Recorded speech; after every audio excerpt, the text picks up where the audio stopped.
In the world among the top కంట్రీస్లో ఉండాలా, Indian పాస్పోర్ట్కి value రావాలా అనేది నా కోరిక. నెరవేరుతుందంటారా? సరే, దేశం గురించి పక్కన పెడతాం. అంటే మీరు ఎంచుకున్న రాయదుర్గం నియోజకవర్గంలోనైనా ఆ మార్పు వస్తుంది అనేది భావిస్తున్నారా? సో ఖచ్చితంగా నెక్స్ట్ 1-2 మంత్స్లో ఒక ప్రాపర్ ప్లాన్తో నేను ప్రజల్లోకి పోవాలనుకుంటాను. నాట్ జస్ట్ రాయదుర్గం నియోజకవర్గము, అనంతపురం జిల్లా అంతా నా వంతు కృషి నేను ఖచ్చితంగా చేయాలని నేను భావిస్తాను. అనంతపురం జిల్లాలో జేసీ సోదరులు అంటే భయం కూడా. అంటే మీ మామగారితో చెప్పలేదా, గాలి జనార్దన్ రెడ్డి గారితో కాస్త మాట్లాడండి, నాకు అడ్డుపడుతున్నాడు వ్యాపారంలో అనేసి? మనం ఎవరి దగ్గర మైన్ తీసుకోవాలనుకున్నామో వీళ్ళు తెలియకుండా ఆయనని బెదిరించి ఇరికిచ్చి విత్డ్రా చేసుకున్నారు.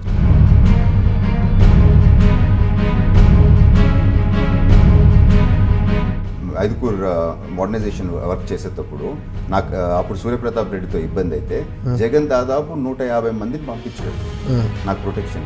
మీకోసము పులివెందుల నుంచి మనుషులను పిలిపించారు, అన్నీ చేశారు. అలాంటి చిన్న స్నేహితుడు మండలిలో కానీ అసెంబ్లీలో అంత ఆలస్యపడితే ముందడుగు వేసి మాట్లాడరు, ఆయనే మాట్లాడాలి అంటారు.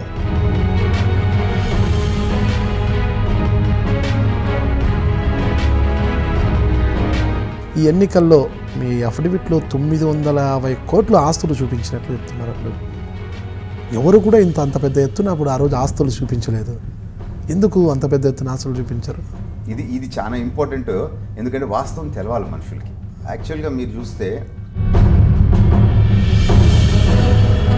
2011-12 ఉప ఎన్నికల్లో మీరు ఓటమి చెందిన తర్వాత కొద్ది కాలం పాటు నియోజకవర్గానికి దూరంగా ఉండిపోయారు. ఎందుకు?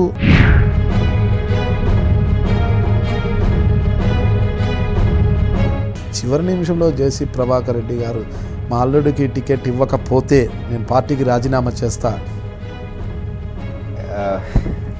అవి ఏం జరిగిందో మనం చెప్పలేము, కానీ ఖచ్చితంగా వాళ్ళు గట్టిగా కృషి చేశారు.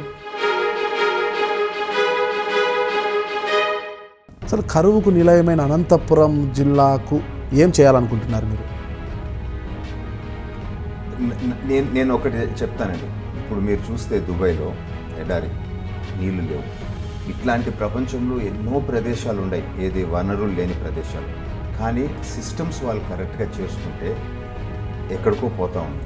సో మన సిస్టంలో కూడా ఇంకా చాలా మార్పులు తేవాలా, తెస్తే ఆటోమేటిక్గా ప్రజలు బాగుపడతారు అని నేను గట్టిగా నమ్మే వాళ్ళలో ఒకండి. బస్సు ప్రమాదంలో ఒక ఉపద్రవం వచ్చి పడింది మీ కుటుంబంలో. మీ కుటుంబం అంటే మీ మామగారిని చేసి ప్రభాకర్ రెడ్డి గారు ఒక ఉపద్రవంలో వచ్చి పడింది. ఆ సందర్భంలో మీ మనసు ఎలా ఉండింది? అసలు మీ మానసిక పరిస్థితి ఎలా ఉండింది ఆ రోజు? మీరు చూస్తే ప్రభాకర్ రెడ్డి గారు ప్రెస్లోనే చెప్పారు, మా అల్లుడికి ఎమ్మెల్సీ వచ్చిన సంతోషం కూడా లేకుండా పోయింది దీనివల్ల.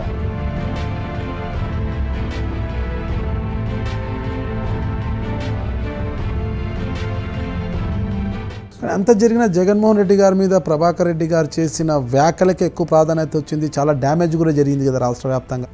ప్రభాకర్ రెడ్డి గారు ఆ కోపంలో మాట్లాడిన మాటలు కొంచెము రాంగ్గా మిస్ఇంటర్ప్రిట్ అయినాయి. అది నేను ఖచ్చితంగా చెప్తాను. నేను వాళ్ళ మదర్ని దూషించలేదు ఆయనే చెప్పినాడు. బట్ ఆ కోపంలో వచ్చిన మాటలు తప్పుగా అర్థం చేసుకున్నారు.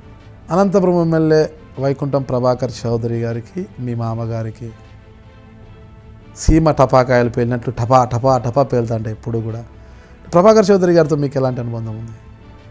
ఇది చాలా ఒక ఇంపార్టెంట్ టాపిక్ ఈరోజు అనంతపురం పాలిటిక్స్లో.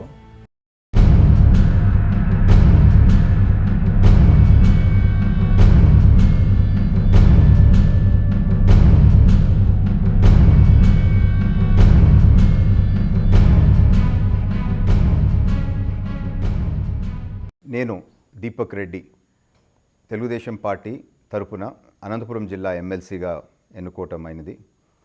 ఈరోజు ఐ డ్రీమ్స్ మీడియా నాగరాజు గారు నా ఇంటర్వ్యూ తీసుకున్నారు. వారితో అన్నీ చర్చించడం జరిగింది నా జీవితం గురించి, మొదటి రోజుల నుంచి ఇప్పుడు దాకా నా ఆశయాలేంది, నేను ఏమి చేయాలనుకుంటున్నాను అన్నీ చర్చించడం అయింది. మీరందరూ చూడండి, చూసి నాకు సపోర్ట్ చేయండి అని చెప్పి మిమ్మల్ని అందరినీ కోరుకుంటూ మరొకసారి ప్రతి ఒక్కరికి నమస్కారం.